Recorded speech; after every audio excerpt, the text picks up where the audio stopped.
예전에 이영애라는 그 배우가 화장품 광고를 한 적이 있는데 그때 유명해진 광고 카피가 산소 같은 여자라는 겁니다. 진짜 산소 같은 느낌이 드세요?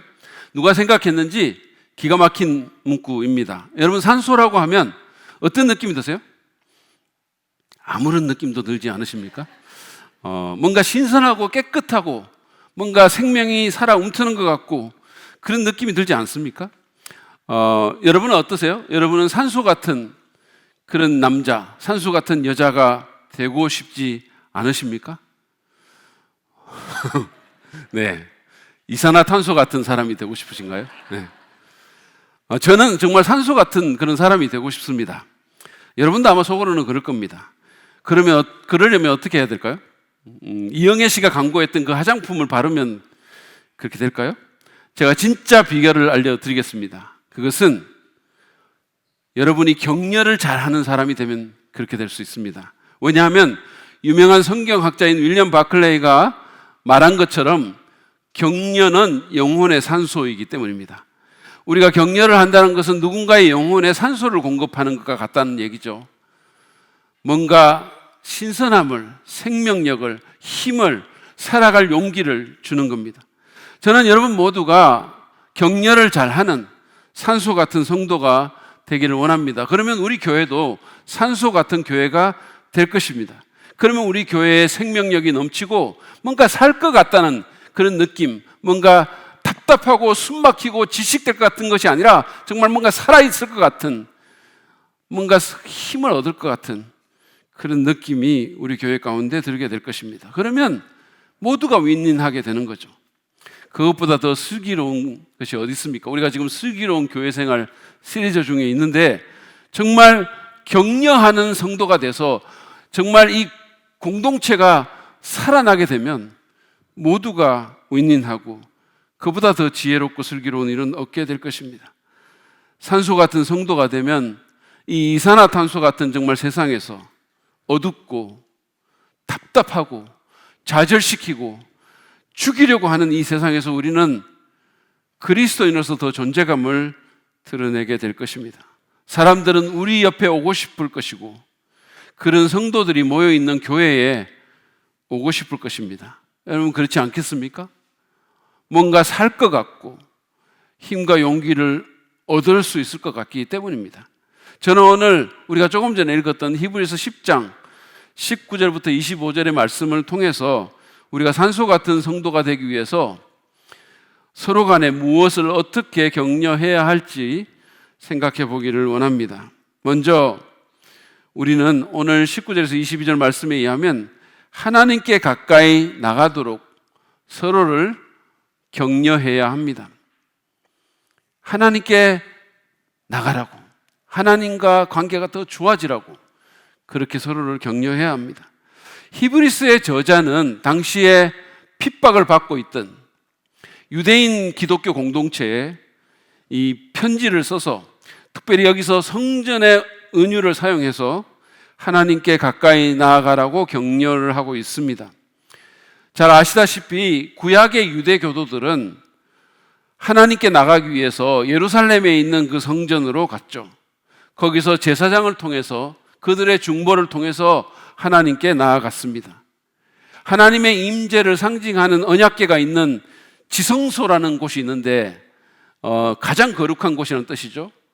Holy of Holies입니다. 그곳 앞에는 거대한 커튼이 드리워져 있었습니다. 그리고 거기에 함부로 나아가는 자는 즉시 죽임을 당했죠. 대제사장조차도, 백성들의 중보자인 대제사장조차도 1년에 딱 한 번만 그 지성소에 들어갈 수가 있었습니다. 대속죄일이라는 곳에, 그 날에 딱 한 번. 성소에는 자주 들어가지만 이 지성소는 1년에 딱 한 번 대속죄일에 그들이 들어갈 수 있었는데 그는 방울이 달린 제복을 입고 발에 줄을 묶은 채로 지성소로 들어갑니다. 그래서 만약에 방울 소리가 한동안 나지 않으면 뭔가 일이 생긴 거죠. 그러면 사람들이 줄을 끌어당겨서 그를 끄집어내도록 그렇게 되어 있었습니다. 왜냐하면 누구도 그곳에 함부로 들어갈 수가 없었기 때문이에요. 근데 이제 히브리서 저자가 예수님께서 그 휘장을 뚫고 우리에게 새롭고 살아있는 길을 열어주셨다라고 말씀합니다. 20절 말씀을 다시 한번 보시죠. 예수께서는 휘장을 뚫고 우리에게 새롭고 살 길을 열어주셨습니다. 그런데 그 휘장은 곧 그의 육체입니다. 근데 실제로 여러분 복음서를 읽어보면 이 십자가 사건이 일어날 때 예수님께서 십자가에 못 박히고 있는 바로 그때 지진이 나고 이 성전의 휘장이 위에서부터 아래로 쫙 찢어졌음을 우리가 알 수가 있습니다. 우리는 이거를 이렇게 읽다 보면 이 휘장이라는 게 커튼이잖아요. 그러면 뭐 집에 있는 커튼 정도로 생각할지 뭐 그보다 조금 더 큰 거 뭐 이렇게 생각할지 모르지만 사실은 이 커튼은 얼마나 두텁고 거대하든지 칼로도 찢을 수 없는 것이었어요. 그런데 그 휘장이 위에서부터 아래로 그냥 쫙 찢어졌다는 것은 그 자체로 초자연적인 역사가 일어났다고 볼 수 있습니다. 그러면 이 사건의 의미가 뭘까요? 그것은 우리를 위한 예수님의 대속적인 죽음으로 말미암아 누구든지 자유롭게 하나님께 나갈 수 있게 됐음을 상징적으로 보여주는 사건이라는 거죠. 예전에는 그 휘장이 드리워져 있고 누구도 거기서 나갈 수가 없었는데 대제사장조차도 1년에 한 번 두렵고 떨리는 마음으로 방울 달고 줄 메고 나갔는데 이제는 그 휘장이 예수님의 죽음으로 말미암아 완전히 찢어지고 누구든지 그 지성소에 하나님의 임재 가운데 나갈 수 있게 됐다고 말씀하는 겁니다. 오늘 본문 20절을 보면 휘장은 곧 그의 육체다 그렇게 말을 했는데 그 말은 찢겨진 휘장은 십자가에서 찢겨진 예수님의 몸처럼 그 고통당하고 찢겨진 그 예수님의 공로로 우리 모두가 하나님께 나갈 수 있게 됐다라는 뜻입니다. 그러므로 히브리서 저자는 그 당시에 핍박받는 유대인 공동체에게 그 당시에 낙심해서 하나님 믿으니까 계속 힘든 일만 생기고 어려워지니까 떠날까라는 생각에 시달리는 사람들에게 담대하게 확신을 가지고 하나님께 나가라고 그 공동체를 격려하고 있는 겁니다. 22절 말씀 보시죠. 그러니 우리는 확고한 믿음을 가지고 참된 마음으로 하나님께 나아갑시다. 우리는 마음에다 예수의 피를 뿌려서 죄책감에서 벗어나고 맑은 물로 몸을 깨끗이 씻었습니다. 비록 우리는 부족하더라도 비록 우리는 때때로 죄짓고 넘어지더라도 예수의 피가 우리의 모든 죄를 사하셨고 죄 문제를 해결해 주셨고 그래서 하나님께 나아가는 길이 열렸고 우리를 정결케 했기 때문에 어떤 것도 걸리는 것이 없으니까 어디에 있든지 무슨 일을 하든지 언제든지 그 하나님께 나가라고 격려하고 있는 겁니다. 핍박받음으로 낙심하고 있고 힘들어하고 있는 그 성도들을 하나님 앞으로 이끈 것입니다. 여러분, 우리는 사람들을 누군가에게 보내거나 소개시켜 줌으로써 그 사람을 격려할 수가 있습니다. 돌아가신 장두만 목사님은 제 신학교, 미국의 달라스 신학교의 선배님이시고 또 지금 제가 이렇게 봉직하고 있는 그 신학교의 선배 교수님이기도 했죠. 이분은 지금으로부터 한 20년 전에 젊은 신참 교수였던 저를 요단 출판사의 편집장에게 소개를 시켜줬어요. 미국에서 공부 마치고 들어온 한 젊은 교수가 있는데 이 사람 글이 참 좋다고 그러면서 저를 소개를 시켜준 거죠. 그게 제게 얼마나 큰 격려가 된지 모릅니다. 그분의 소개가 없었다면 아마 그 사람들은 제 원고를 읽어보지조차 않았을 거예요. 얼마나 많은 원고가 거기 들어옵니까? 근데 이제 이름도 없는 금방 공 마치고 들어온 사람 그 원고 누가 읽겠어요? 그러면 저는 그곳에서 저의 첫 책을 내지도 못했을 것입니다. 사람들에게 저를 나가게 해줌으로 소개시켜줌으로 저를 격려한 거죠. 지난해 우리 신학교에서 상담학 강의를 하던 한 강사님은 학생 가운데 심리적으로 흔들리고 힘들어하는 한 학생을 유능한 기독교 상담가에게 소개를 시켜줬어요. 그것이 그 학생에게 얼마나 큰 힘과 도움이 되었을까요? 이제 저는 여러분들이 제 아들을 믿음 좋고 성품 좋은 처자에게 그렇게 연결시켜 주기를 간절히 바랍니다. 제 아들은 어떻게 반응할지 모르겠지만 그것은 제게 엄청나게 큰 격려가 될 것이고, 그렇게 하신 분이 대대손손 복을 받도록 저는 기도할 것입니다. 아무튼 우리는 누군가를 사람에게 연결시켜 줌으로써 그 사람을 격려할 수 있고 그것은 참으로 좋은 일이에요. 그런데 우리가 진짜 산소 같은 성도가 되기 원한다면 그것보다 한 단계 더 나아가야 합니다. 그것은 사람들을 하나님께 나가도록 하나님과 연결시켜주는 그런 격려를 해야 된다는 겁니다. 전에도 제가 말씀드렸지만 저는 청년 시절에 지금의 제 아내에게 복음을 전했어요. 그래서 그녀가 올바른 믿음을 갖도록 도와주었습니다. 그녀는 사실은 교회에도 열심히 나가고 봉사도 많이 했어요. 근데 기독교 복음을 잘 모르고 그냥 자신의 종교적인 행위를 한 겁니다. 자신의 어떤 열심과 도덕적인 의로 자기의 무언가로 하나님께 나가려고 했던 거죠. 근데 제가 그녀에게 복음을 전해서 그녀를 하나님께 제대로 나아갈 수 있도록 이끈 것입니다. 제 인생 최고의 업적입니다. 이것 하나만으로도 저는 그녀에게 영원한 감사를 받을 자격이 있습니다. 물론 내가 그때 다른 흑심이 전혀 없었다고 말할 수가 없어요. 그러나 어쨌든 저는 성심을 다해서 그녀가 예수님을 믿음으로 하나님의 딸이, 진정한 딸이 될 수 있도록 도와줬고, 하나님은 그래서 그녀를 제게 아내로 주셨습니다. 그러므로 하나님은 저의 장인 어른이세요. 제가 이런 사람입니다. 이처럼 우리는 믿음이 없는 사람들을 믿음을 가질 수 있도록 격려하고, 하나님과 멀어진 사람들이 하나님께 가까워지도록 도와줍니다. 그것이 성도와 교회가 해야 될 일입니다. 지난주에 제 페이스북 친구의 게시물에 그 교회 청년부의 얘기가 올라왔어요. 근데 이런 내용이 적혀 있었습니다. 지금 이제 새학기니까 새내기들이 이제 청년부에 올라올 거 아닙니까? 그래서 새로 대학에 들어간 그 새내기들에게 그 청년부 선배들이 이제 편지를 써가지고 거기서 이제 모여가지고 읽어주는, 그거를 이제 그분이 거기 게시물에서 쓰면서 몇 개를 이렇게 소개를 해놨어요. 그 편지를. 그런데 그 중에 하나를 제가 여러분들에게 읽어드리겠습니다. 들어보세요. 얘들아, 세상 속 학교는 이렇게 말할 거야. 하나님 믿는 거 굳이 드러내지 말라고. 교회는 너 혼자 가라고. 그리고 너희를 초청할 거야. 사이다를 마셔도 술집에 가서 마시자고. 일찍 자는 것보다 새벽에 자고 오후에 일어나는 게 자연스러운 거라고. 인스타 팔로우 요청을 받아달라 하면서도 정작 너에 대해 궁금한 건 없다고 할 거야. 난 너희가 친구들 앞에서 얕보이지 않으려고 술 잘 마시는 척 하지 말기를, 세상 문화를 누리지 못한다고 아쉬워하지 않기를 바래. 바라기는 너희가 그 학교에 남은 단 한 명의 그리스도인처럼 살아내면 좋겠어. 그리고 꼭 해야 할 일이 있는데 그건 친구들이 듣지 않아도 예수님 전하기를 포기하지 않는 거야. 한계를 정해놓고 타협하지 말자.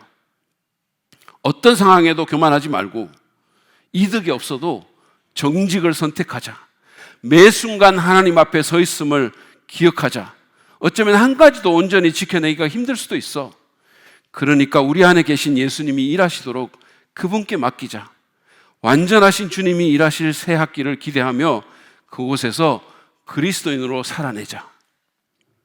여러분, 이 친구 대단하지 않습니까? 제가 이거를 읽으면서 이게 청년부 친구인데 그 영성이 정말 어른 못지않다는 생각이 들었어요. 우리도 여러분 셀 목장에서, 부서에서 다양한 소그룹으로 모일 때, 또 개인적으로 만날 때 이처럼 하나님께 가까이 나아갈 수 있도록 그들의 믿음을 격려하고 하나님과 연결되고 하나님 안에서 힘을 얻을 수 있도록 격려할 필요가 있습니다. 그냥 그리스도인들이 모여가지고 그냥 어디 백화점 가봐, 거기 뭐 물건 좋은 거 많던데 세일도 한다고 뭐 그러고, 아니면 무슨 여기 송정에 무슨 새로운 식당이 들어왔는데 맛이 너무너무 좋은데 거기 가보라 그러고, 아니면 무슨 여행 상품이 새로 올라오는데 기가 막히다고 그러고 뭐 그런 얘기도 물론 할 수도 있겠죠. 그런데 그리스도인들이 그리스도의 이름으로 모여가지고 사람들을 식당으로, 백화점으로, 관광지로만 가게 하지 말고 하나님께 가까이 가게 하자는 거예요. 그것보다 더 큰 격려는 없습니다. 그것은 우리를 온 우주에서 가장 중요한 존재와 연결시키는 일이기 때문입니다. 우리가 하나님께 나아가면 힘을 얻고 용기를 얻습니다. 은혜를 얻고 생명을 얻고 희망을 얻습니다. 하나님 앞에 나아가면 언제든지 새로 시작할 수 있어요. 언제든지. 하나님께 살 길이 있습니다. 세상에서 우리가 돈 주고 살 수 없는 은혜를 그 앞에서 얻을 수가 있는 겁니다. 거기가 은혜의 보좌입니다. 생명의 근원 되시고 우리에게 평안과 기쁨과 능력을 주시는 그 하나님께 더 가까이 나아가도록 피차 격려합시다. 또한 우리는 우리가 고백한 소망을 굳게 붙들도록 서로를 격려해야 됩니다. 하나님께 나아가고 하나님과의 관계가 좋아지도록 격려해야 될 뿐만 아니라 우리가 믿는 그 소망을 굳게 붙들고 살도록 격려할 필요가 있습니다. 23절 말씀을 한번 보시죠. 또 우리에게 약속하신 분은 신실하시니 우리는 흔들리지 말고 우리가 고백하는 그 소망을 굳게 지킵시다. 이미 제가 언급한 것처럼 이 편지를 받은 유대인 기독교 공동체는 여러 가지 어려움에 처해 있었습니다. 그들은 일반적인 핍박 외에도 같은 유대인들로부터 믿음을 버리라는, 아니 유대인들이 왜 그런 걸 믿냐고, 왜 이 예수라는 이단을 믿냐고, 그거 버리고 다시 돌아오라고, 그거 믿어봤자 좋은 거 어디 있냐고, 그냥 어려움 겪고 핍박받고 사람들한테 손가락질 받고 장사 안 되고. 왜냐하면 사람들이요 기독교 가게를 딱 집어가지고 거기 안 갔어요 그 당시에. 근데 왜 그거 믿냐고, 다시 유대교로 돌아오라고. 그러니 얼마나 갈등이 심했겠습니까? 얼마나 낙심이 됐겠습니까? 그런 큰 압박과 핍박을 받고 있었어요. 히브리서 기자는 그런 유대인 공동체에게 흔들리지 말고 그들이 고백하는 복음의 소망을 굳게 붙들라고 권면하는 겁니다. 눈에 보이는 게 다가 아니니까. 지금 우리가 겪는 이게 다가 아니니까 소망을 붙들고 살아가라고 격려한 겁니다. 여러분, 오늘날 너무도 많은 사람들이 확실한 소망 없이 삽니다. 그들은 막연하고 실체도 없고 주관적인 희망에 자기들의 인생을 내맡깁니다. 뉴욕 대학교의 윌리엄 마스턴 교수는 3,000명의 사람들에게 무엇을 위해 사는가라고 물었어요. 서베이 결과 그는 응답자의 94%나 되는 사람들이 그저 미래에 좋은 일이 일어나기를 기다리며 현재를 견딘다는 사실에 충격을 받았다고 합니다. 그냥 견디는 거예요. 아무런 근거도 없는데 막연히 좋아지겠지, 내년이면 더 좋아지겠지, 언젠가 로또가 되겠지, 여름이면 뱃살이 빠지겠지, 기다리다 보면 우리 회사 사장이 죽고 내가 그 자리에 오르겠지, 막연히 뭔가 되겠지, 좀 나아지겠지라고 생각하며 그냥 산다는 거예요. 그야말로 희망사항인데 그것은 희망 고문이 되기가 너무 쉬운 거예요. 그러나 그리스도의 소망은 실체가 있는 소망입니다. 그것은 신실하신 하나님의 약속에 근거하고 있습니다. 우리에게 약속하신 분은 신실하다라고 23절에 말하고 있는 겁니다. 하나님은 수천 년 전에 구약에서 약속하신 대로 메시아 예수 그리스도를 베들레헴 땅에 나게 하셨어요. 여러분, 예수님이 어느 날 갑자기 오늘날 무슨 이만이나 어떤 이단들처럼 갑자기 나타나가지고 내가 재림주라고 얘기하는 게 아니고 그분은 구약에서 약속하신 대로 수백 년 전에, 심지어는 1000년 전에, 1500년 전에 약속한 대로 오신 거예요. 구약 성경에 예수님에 대한 예언이 300개가 있는 거 아십니까?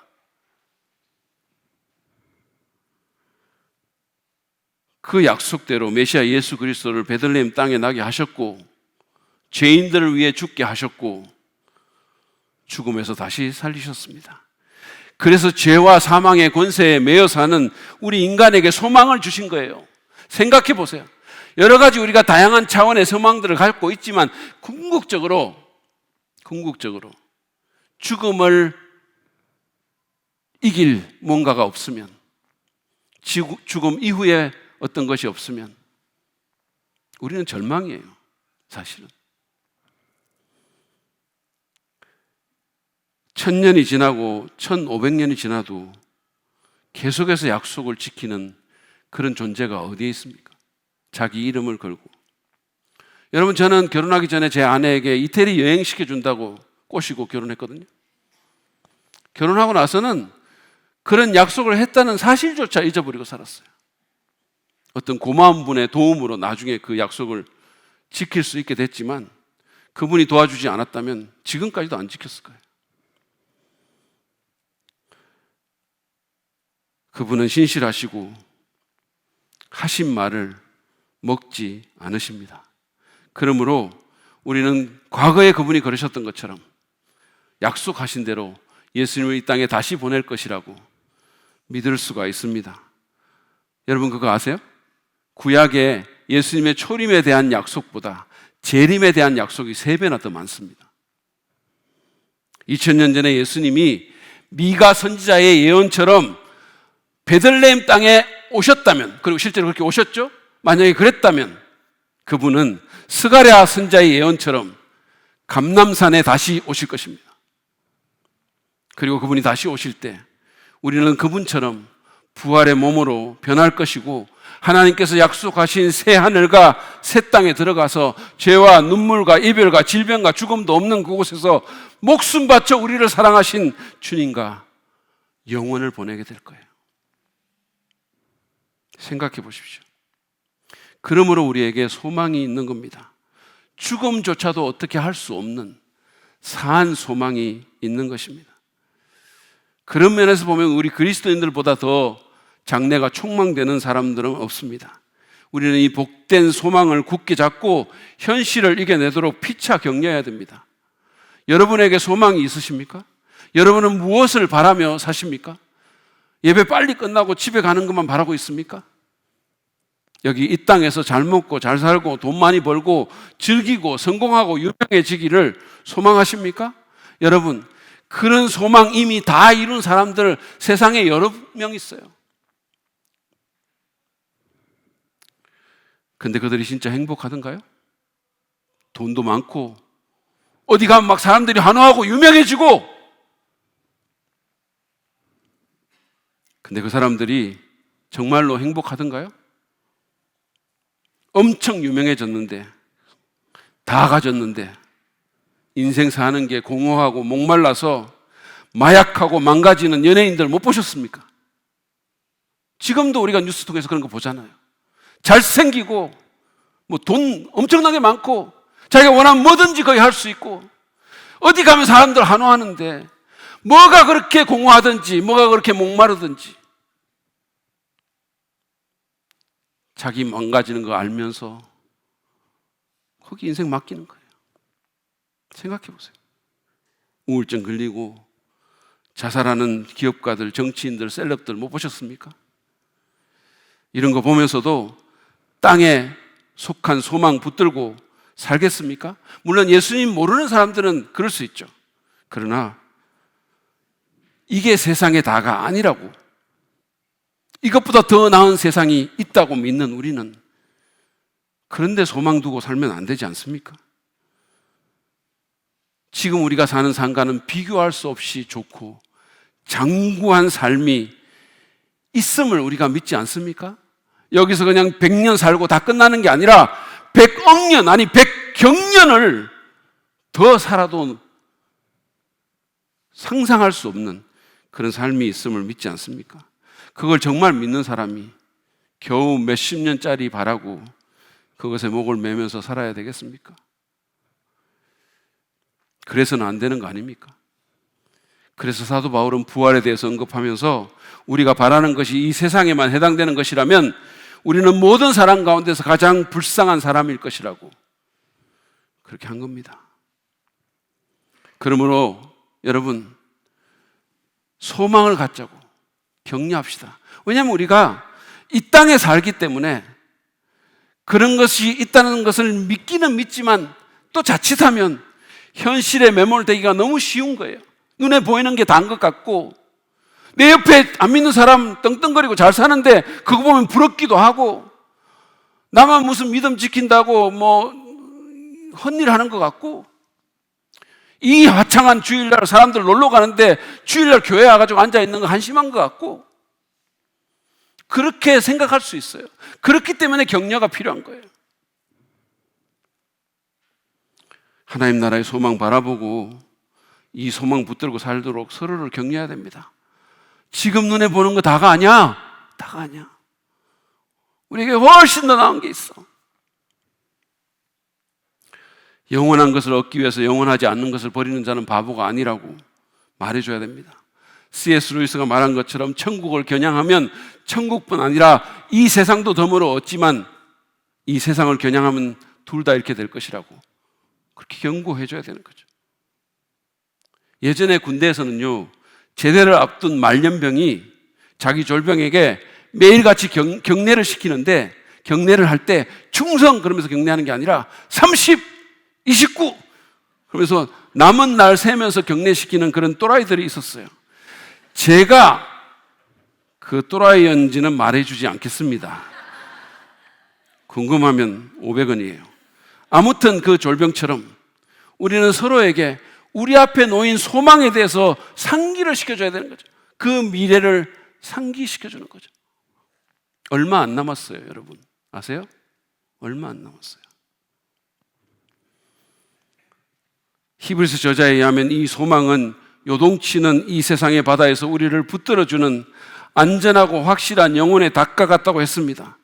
예수 안에서 참 소망을 가진 사람은 잠시 흔들릴지 모르지만 결코 파산하지 않습니다. 뿐만 아니라 이 소망은 현실 변혁의 힘으로 작용합니다. 그냥 저 하늘에 무슨 떡만 바라고 사는 게 아니라 현실을 실질적으로 변혁하는 힘이 소망 가운데서 나온다는 거예요. 독일의 신학자인 윌겐 몰트만에 의하면 소망은 우리를 가만 놔주지 않습니다. 하나님 나라의 소망을 붙든 사람은 자기가 있는 곳을 하나님 나라처럼 바꾸고 싶어 할 것이고, 그 하나님 나라의 좋은 소식을 계속해서 전하려고 할 것입니다. 그러므로 모일 때마다 우리에게 있는 이 복스러운 소망에 대해서 우리의 시선을 고정하며 살도록 서로를 격려할 필요가 있습니다.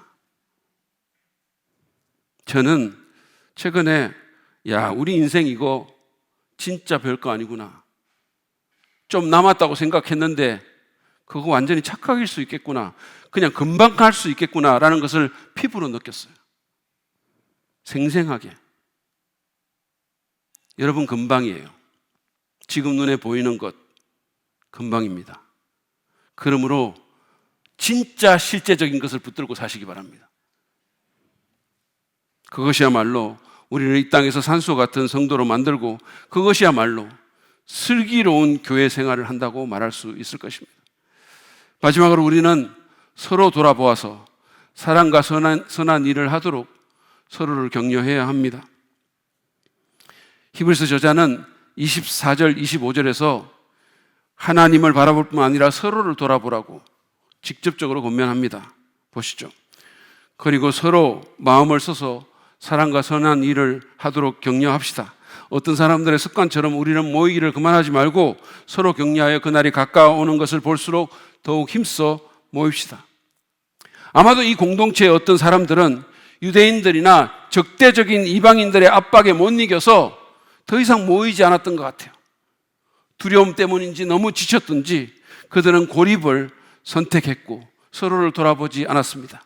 그러나 그것은 아주 해로운 선택이었었어요. 히브리서 기자는 어려움이 있더라도 오히려 더 모이기에 힘쓰고 서로를 돌아보고 사랑과 선행을 격려하라고 권면하는 겁니다. 일단 여러분, 우리는 모여야 돼요. 그래야 돌아볼 수가 있는 겁니다. 그런 말도 있잖아요. 안 보면 멀어진다고. 이 히브리 공동체가 핍박으로 그리고 그로 인한 두려움이나 불안으로 모이지 못했다면 지금 우리는 코로나 사태와 지나치게 바쁜 일상 때문에 또는 세상의 즐거움 때문에 잘 모이지를 못하는 거예요. 그러나 여러분, 그것은 좋은 선택이 아닙니다. 요즘 다시 인기몰이를 하고 있는 송골매라는 7080 그 밴드가 있거든요. 그 사람들이 부른 모여라라는 노래가 있어요. 가사가 이렇습니다. 학교 가기 싫은 사람, 공부하기 싫은 사람 모여라. 회사 가기 싫은 사람, 장사하기 싫은 사람 모여라. 하루 종일 놀아보자. 아침부터 놀아보자. 저녁까지 놀아보자. 그래, 그거 좋겠다. 하루 종일 놀아보자. 밤새도록 놀아보자. 그래, 그거 좋겠다. 하지만 시간은 정해져 있고 우리도 언젠가는 늙어가겠지. 흐르는 세월은 잡을 수 없네. 너는 바보, 나는 바보. 모인 사람 모두 바보. 이 무슨 바보 같은 노래입니까? 그런데 여러분, 이 노래에서 제가 은혜 받는 게 딱 하나가 있는데 그게 뭐냐면 모여라라는 거예요. 모여라. 학교 가기 싫은 사람, 회사 가기 싫은 사람이 아니라 슬기롭게 살고 싶은 사람, 정말 인생을 의미 있게 살고 싶은 사람, 선한 영향을 주려는 사람, 산소같이 되려는 사람은 모여야 합니다. 모여서 서로 돌아보고 교제해야 됩니다. 모여서 서로 힘을 줘야 됩니다. 사랑과 선행을 격려해 줘야 됩니다. 책만 보는 바보라는 그런 책이 있습니다. 조선시대 조선 후기의 실학자이자 책벌레인 이덕무라는 사람과 그의 벗의 얘기를 다룬 책이에요. 재밌습니다. 여러분 시간 나시면 한번 읽어보세요. 근데 그 책에 보면 세상에서 차별받는 서자 출신의 선비들이 수시로 작은 사랑방에 모여서 서로 우정을 나누면서 위로해주고 힘과 용기를 북돋워주는 그런 모습이 나옵니다. 우리도 그 서자들처럼 때로 세상에서 차별받을 수도 있고 믿음 때문에 불이익을 당할 수도 있고 이상한 취급받을 수 있어요. 우리 딴에는 잘한다고 했는데 오히려 어려움을 당할 수도 있습니다. 그러므로 우리의 사랑방인 목장에 모여서, 소그룹에 모여서, 부서에 모여서 서로 돌아보고 격려해 줘야 되는 거예요. 이 세상은 그러지 않잖아요. 자꾸만 뭔가 이렇게 비하시키고 낙심시키고 그러잖아요. 우리는 그러면 안 되잖아요. 저 원래부터 예술 지원팀 사역하려고요. 그렇게 얘기를 하면 뭐 예술? 푸하하하하 똥손이잖아. 이렇게 말하면 안 되는 거예요. 너무 잘했어요. 응원해요. 얼굴 생긴 것부터 예술이네요. 이렇게 말해줘야 되는 거예요. 격려해 주십시오. 그리고 정말 큰 거 아니더라도 작은 것들, 뭐 새벽기도 새로 시작한 거, 남편에게 오늘 한번 잔소리 안 했다고 그런 것들, 돈이나 경력보다는 자녀와 더 많은 시간을 보내기 위해서 어떤 결정을 내린 거, 정말 소자에게 냉수 한 그릇 준 것 같은 그런 작은 일도 칭찬해주고 격려해 주십시오. 그럴 때 하는 자나 받는 자나 기쁨이 있고, 그럴 때 산소가 순환되는 거죠. 그 가운데 격려하는 자, 격려받는 자가 힘과 용기를 얻고, 격려받는 자는 당연히 자신감을 회복하게 됩니다. 제 경우만 하더라도 제가 지금 이만큼이라도 설교하는 설교자가 된 것은 여러분의 격려의 힘이 컸었어요. 큽니다. 여러분은 우리가 언제 격려했지? 이렇게 생각할 수 있어요. 그렇지만 여러분의 그 작은 아멘과 불안하지 않은 눈빛과 그걸 바라보는 나, 그게 저한테 격려가 되는 거예요. 우리의 가정과 부서와 목장과 교회는 격려의 장이 돼요. 낙심시키고 주저앉히고 힘 빠지게 만드는 게 아니라 힘을 북돋아주고 공동체가 용기를 주는 그런 장이 되어야 됩니다.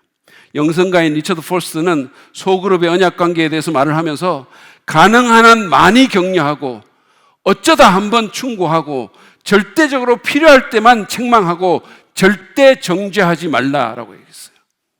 우리가 마음에 새겨야 될 귀한 말입니다. 여러분 기억하십시오. 지적이나 판단이 아니라 격려가 우리를 더 나은 사람으로 만듭니다. 자녀들에게도 물론 훈육은 해야 되겠죠. 그렇지만 자꾸 소리 지르고 야단만 치지 말고 자꾸 막 낙심시키는, 옛날에는 어떤 말 했냐 하면 내가 저런 걸 낳고 미역국을 먹었나 뭐 이런 말 하지 말고 더 많이 격려해 줘야 돼요. 가정에서, 부서에서, 목장 모임에서 서로 더 나은 사람이 되도록, 더 훌륭한 그리스도인이 되도록 그런 자극제가 되고 더 사랑하는 사람이 되고 더 좋은 일 많이 하도록 그렇게 격려합시다. 서로 마음을 써서 사력 있고 진정성이 보이게 격려하는 저와 여러분 되기를 바랍니다. 말로 하든지 카톡을 하든지 작은 선물을 하든지 맛있는 음식을 사주든지 따뜻하게 안아주든지 다양한 방법으로 격려합시다. 이번 주간 안에 한 번 이상 그렇게 하시기를 바랍니다. 여러분, 그럴 때 우리가 힘을 얻고 이 냉소적이고 적대적이고 좌절시키는 세상에서 계속해서 예수 그리스도의 제자로 살아갈 수가 있을 것입니다. 그럴 때 우리 교회는 하나님 나라의 사명을 능히 감당하는 교회로 세워질 수 있을 것이고, 그럴 때 산소 같은 성도, 산소 같은 교회가 될 수 있을 것입니다. 이제 자신을 한번 돌아봅시다. 여러분은 격려자이십니까? 아니면 낙심시키는 자입니까? 격려의 힘을 결코 과소평가해서는 안 됩니다. 여러분, 왜 스포츠팀이 홈에서 자주 이기는지 아세요? 홈에서 잘 이기는 여러 가지 요인이 있겠지만 그 중에 하나는 분명히 거기에는 수많은 격려자가 있기 때문이에요.